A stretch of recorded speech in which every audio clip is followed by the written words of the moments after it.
So, ayun na nga guys. So, pumila na rin kami para kumain.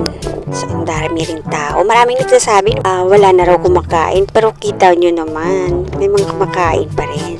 So, pa-welcome dito sa Diwata. Okay? So, Kumusta naman? Parating na po kami dito. Hindi kapagin ko.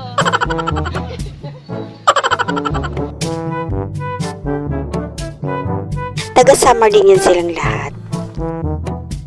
Okay, yan yung kapatid ko. Ang asawa niya yung nandun, yung naka-blue. Ayan. Kapatid siya ni Diwata.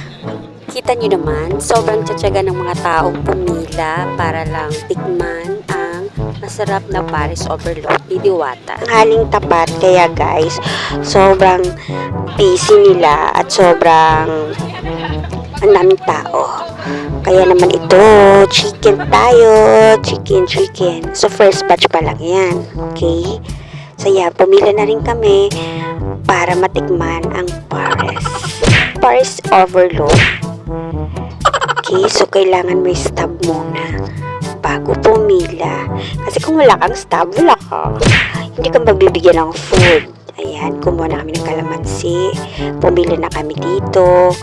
At ito nga, hindi na magkanda o gaga sa dala.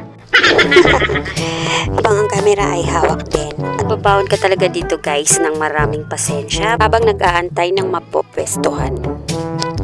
So ayan, naghanap na kami ng pwesto para sa aming makakainan. Okay? So dito, standing position lang guys.